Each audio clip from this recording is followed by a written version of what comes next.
நம்மளை சுற்றி இருக்கிற எல்லாருக்குமே நிறைய பிரச்சனை இருக்குல்ல. ஏன் நமக்குமே நிறைய பிரச்சனை இருக்குது. அதில் ரொம்பவே கஷ்டமான ஒரு பிரச்சனை என்னென்னா நம்ம ஃபேஸில் இருக்கிற பிம்பிள்.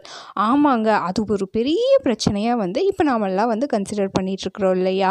அந்த பிம்பிள் எப்படி வீட்லேயே நம்ம க்யூர் பண்ணலாம், ரொம்ப செலவெல்லாம் பண்ணாமல் சிம்பிளாக டெய்லி ரொட்டீன் லைஃப்லேயே எப்படி பிம்பிளை க்யூர் பண்ணலாம் அப்படிங்கிறத இன்றைக்கி இந்த வீடியோவில் நம்ம பார்க்கலாம். சரி, வாங்க வீடியோக்குள்ளே போகலாம். நீங்கள் எதாவது ஃபர்ஸ்ட் டைம் சேனலை பார்க்குறீங்க அப்படின்னா மறக்காமல் சப்ஸ்கிரைப் பண்ணிக்கோங்க. பிம்பிள்னால் ஃபஸ்ட்டு என்னன்னு நாம் பார்க்கலாம். சரியா? பிம்பிள் நம்மளோட ஸ்கின்னில் ஆயில் ஓவர் ப்ரொடக்ஷன் ஆகிறதுனாலையும் பேக்டீரியா கன்செப்ஷன் ஆகிறதுனாலையும் தான் பிம்பிள் நம்ம ஸ்கின்னில் மோஸ்ட்டாக ஃபேஸில் ஷோல்டர்லையெல்லாம் அதிகமாக வருது. இது ஏன் இந்த பிம்பிள் வருது அப்படின்னு பார்த்திங்கன்னா, நம்ம ஆயில் நிறைய நம்ம உடம்புல ஸ்கின்னில் வரும் இல்லையா, அதனாலேயும் வருமாம்மா. அப்புறம் பேக்டீரியானாலேயும் வரும். முக்கியமான விஷயம் ஸ்ட்ரெஸ்ஸு, அப்புறம் ஸ்கின் இரிட்டேஷன், இந்த மாதிரி நிறைய காரணங்கள் இருக்குங்க பிம்பிள் வர்றதுக்கு. பிம்பிள் இந்தந்த பேரை இந்தந்த வயசில் தான் வருமா அப்படின்ட்டுலாம் ஒரு கரெக்டான இது இல்லை. எல்லா வயசு மக்களையுமே பிம்பிள் அஃபெக்ட் பண்ணும். அதுலேயும் முக்கியமாக 12 வயசுலேருந்து 24 வயசு வரைக்கும் ரொம்பவே அஃபெக்ட் பண்ணும். கிட்டத்தட்ட 85% ஆஃப் மக்களுக்கு கண்டிப்பாக பிம்பிள் வந்துடுங்க. பிம்பிள் இல்லாதவங்களுக்கு இந்த கஷ்டம்லாம் தெரியாது. என்னடா பிம்பிள் தானே, அது என்ன சீக்கிரம் ரெடி ஆயிரும் அப்படின்னு நினச்சிப்பாங்க. ஆனால் பிம்பிளை கூடையே வச்சுருக்கவங்களுக்கு அந்த கஷ்டம் தெரியும். என்னதான் பண்ணாலும் போகவே போகாது. முக்கியமாக எங்கேயாச்சும் கிளம்புவோம், அப்போதாங்க அந்த பிம்பிள் வரும். ரொம்பவே கஷ்டமாக இருக்கும் இல்லையா? அந்த கஷ்டத்தை நானும் ஃபீல் பண்ணியிருக்கேன். முக்கியமாக அந்த டீனேஜரில் நம்ம எங்கேயாச்சும் அழகாக கிளம்பலான்னு பார்த்தோன்னா நம்ம மூஞ்சியில் அந்த திருஷ்டி பொட்டாட்ட எப்போவுமே அந்த பிம்பிள் இருக்கும். அதை நம்மளால் க்யூர் பண்ணவே முடியாது இல்லையா? இதுக்காக நம்ம நிறைய செலவு பண்ணி ஹாஸ்பிட்டல்ஸ், அப்புறம் நிறைய க்ரீம்ஸ் எல்லாம் யூஸ் பண்ணி அப்போதைக்கு கேட்கும், அப்புறம் மறுபடியும் திரும்ப வந்துடும். சீக்கிரம் பிம்பிள் போகணும் அப்படின்னா நம்ம கடையில் போய் அந்த க்ரீம் இந்த க்ரீம் அப்படி இப்படின்னு நிறையா வாங்கி பூசுவோம் இல்லையா? பூசினதையும் ரெடி ஆகும், மறுபடியும் வந்துடும் இல்லையா? ஆனால் நான் சொல்கிற இந்த டிப்ஸ் எல்லாம் ஃபாலோ பண்ணிங்க அப்படின்னா கொஞ்சம் கம்மியாகும். சீக்கிரமே உங்களுக்கு நல்ல குவாலிட்டி ஆஃப் ஸ்கின் கிடைக்கும். அதே மாதிரி நீங்களும் ஹெல்த்தியாக இருப்பீங்க. ஃபஸ்ட்டு பிம்பிள்லாம் போகணும் என்னன்னு சொல்லுவாங்க அப்படின்னா, எனக்கு தெரிஞ்ச வரைக்கும் ஐஸ் அப்ளை பண்ணுங்கள், ஐஸ் க்யூப்ஸ் அப்ளை பண்ணுங்கள், அதுக்கப்புறம் டொமேட்டோ ஜூஸ் அப்ளை பண்ணுங்கள், லெமன் ஜூஸ் அப்ளை பண்ணுங்கள், அப்புறம் பைத்தம் மாவு, கடல மாவு இதெல்லாம் அப்ளை பண்ணுங்கன்னு சொல்லுவாங்க. இதெல்லாம் ஒரு டெம்பரவரி ட்ரீட்மெண்ட்டாக. ஆனால் பர்மனன்ட் ட்ரீட்மெண்ட் என்ன அப்படின்னு தெரியுமா? இதெல்லாம் வராமல் இருக்கணும் அப்படின்னா நம்ம டெய்லி ரொட்டீனை நம்ம ரெகுலராக நான் சொல்கிற டிப்ஸ் எல்லாமே நீங்கள் ஃபாலோ பண்ணிங்க அப்படின்னா உடனே உங்களுக்கு ரெடி ஆகாது. கிட்டத்தட்ட ஒரு 6 மந்த் ஆச்சும் நீங்கள் இதை ஃபாலோ பண்ணிங்கன்னா கண்டிப்பாக உங்களுக்கு ஒரு நல்ல ரிசல்ட் கிடைக்கும். பிகாஸ் நானும் இதுதான் ஃபாலோ பண்ணேன். ஃபஸ்ட்டு என்ன அப்படின்னா நீங்கள் மூஞ்சி கழுவும்போது நல்லா போட்டு இப்படின்லாம் தேய்க்கக்கூடாது. ரொம்ப ஜென்டிலாக ஃபேஸ் வாஷ் பண்ணணும். ரெகுலராக ஃபேஸ் வாஷ் பண்ணணும். எந்திரிச்சதையும் வாஷ் பண்ணணும். கொஞ்சம் எக்ஸசைஸ்லாம் பண்ணிட்டு வந்தீங்க, கொஞ்சம் வேர்த்துருச்சு அப்படின்னாலே நீங்கள் ரெகுலராக ஒரு 2 to 3 டைம்ஸ் ஃபேஸ் வாஷ் பண்ணிகிட்டே இருக்கணும். முக்கியமாக தூங்குறதுக்கு முன்னாடியும் நல்லா உங்கள் ஃபேஸை நல்லா வாஷ் பண்ணிங்க அப்படின்னாலே அதிகமாக அதில் பேக்டீரியாஸ் வராது, ஆயில் வராது. அதனாலேயே பிம்பிள் வர்றது குறைஞ்சிரும்.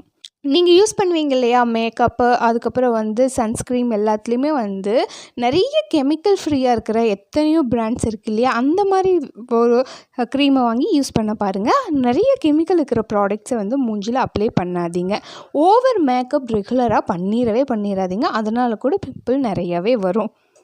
எப்போவுமே நமக்கு தலையில் டேண்ட்ரஃப் இருக்குது அப்படின்னாலே நம்ம ஃபோர்ஹெட்ஸில் பிம்பிள் கண்டிப்பாக வந்துடும். அதை கண்ட்ரோல் பண்ணுறதுக்கு இப்போ உங்கள் முடி உங்கள் ஃபேஸில் அங்கங்கே டச் ஆகுது அப்படின்னா நீங்கள் ஒரு 3 days ஒன்ஸ் கண்டிப்பாக ஹேர் வாஷ் எடுத்துக்கணும். நமக்கு கை சும்மாவே இருக்காது இல்லையா? பிம்பிளை போட்டு பிச்சுட்டே இருப்போம். அதனால் என்ன ஆகும் அப்படின்னா அந்த பிச்ச பிம்பிள்லேருந்து மற்ற பக்கம் எல்லாம் பிம்பிள் பரவ ஆரம்பிச்சிடும். ஸோ நம்ம மோஸ்ட்டாக நம்ம கையை ஃபேஸ்க்கு கொண்டு போகாமல் இருந்தாலே பிம்பிள் குறைஞ்சிரும். தண்ணி ரொம்ப ரொம்ப முக்கியங்க. தண்ணி ரொம்ப நல்லா நிறைய நம்ம பாடியை ஹைட்ரேட்டடாக வச்சுருந்தோம்னா பிம்பிள் கண்டிப்பாக வரவே வராதுங்க. வந்தாலும் ரொம்ப சீக்கிரம் குறைஞ்சிருங்க. அதுக்கப்புறம் நிறைய junk food, oil food, fast food இதெல்லாம் கன்சியூம் பண்ணிடாதீங்க. ரொம்ப ஹெல்த்தியான ஃப்ரூட்ஸ் அண்ட் வெஜிடபிள்ஸ், நட்ஸ் இந்த மாதிரி விஷயங்களை நிறைய எடுத்துக்கோங்க. ஃப்ரெஷ் ஜூஸ் நிறைய குடிங்க. ஆர்டிஃபிஷியல் ஜூஸ்லாம் குடிக்காதீங்க. இன்னொரு முக்கியமான விஷயம் என்னென்னு தெரியுமா? இதோ நீங்கள் கையில் வச்சுக்கிறீங்களே இந்த மாதிரி ஸ்க்ரீன், இந்த ஸ்க்ரீன் எல்லாமே வந்து ரொம்ப லிமிட்டடாக வந்து யூஸ் பண்ணிக்கோங்க. ரொம்ப அதிக நேரம் வந்து ஸ்க்ரீன் முன்னாடியே இருக்காதீங்க. முக்கியமாக தூங்க போகிறதுக்கு முன்னாடி இருக்கவே இருக்காதீங்க. இதுவும் பிம்பிளுக்கு வழிவகுத்துரும். அதுக்கப்புறம் வந்து ஸ்ட்ரெஸ் ஃப்ரீயாக இருங்க. ரொம்ப ரிலாக்ஸிவாக ஃபீல் பண்ணுங்கள். இப்போல்லாம் நம்மளுக்கு பிம்பிள் வருது அப்படின்னு பார்த்து பிம்பிளை பார்த்து ஸ்ட்ரெஸ் ஆகி மறுபடியும் ஸ்ட்ரெஸ் ஆகி பிம்பிள் வரதாங்க மிச்சம். அதனால் ஸ்ட்ரெஸ் லெவலை வந்து கொஞ்சம் கம்மி பண்ணிக்கோங்க. ஃப்ரெண்ட்ஸ் அண்ட் ஃபேமிலி கூட இல்லை பெட்ஸ் அனிமல் கூட வந்து ஜாலியாக டைம் ஸ்பெண்ட் பண்ண பாருங்கள். ஃபிசிக்கல் எக்ஸசைஸ் நடக்கிறது, வாக்கிங் போகிறது, இந்த மாதிரி சின்ன சின்ன பாடி எக்ஸசைஸ்லாம் வச்சுக்கிட்டோம் அப்படின்னாலே வந்து அதுவே வந்து ஒரு ஹெல்த்தி ஃபேஸையும் ஹெல்த்தி பாடியுமே வந்து ரொம்ப நல்லா கொடுக்குங்க.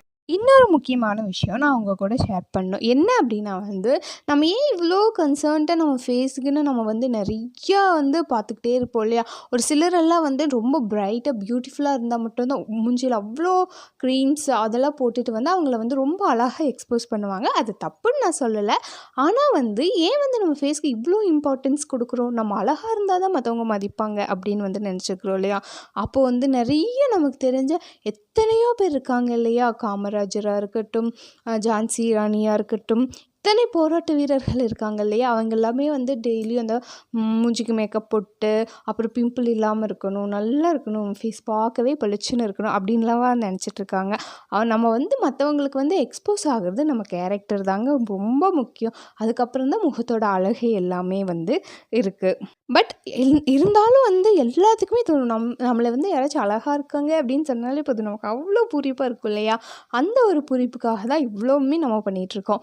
இருந்தாலுமே வந்து இந்த பிம்பிள் இதெல்லாம் வந்து ஜஸ்ட் ஒரு ஸ்கின் ப்ராப்ளம் தான். எப்போவுமே நீங்கள் வாழ்நாள் முழுவதும் இந்த ஸ்கின் வந்து உங்கள் கூட இருக்க போகிறதே இல்லைங்க.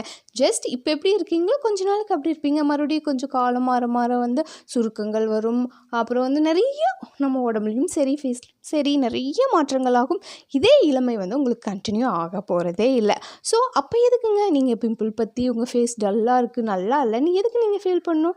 ஜாலியாக கேஷுவலாக இருங்க. நீங்கள் வந்து உங்கள் கேரக்டர் வைஸ் ரொம்பவே நல்லவங்களாக இருந்தீங்க அப்படின்னா எல்லாருக்குமே உங்களை ரொம்ப பிடிக்குங்க.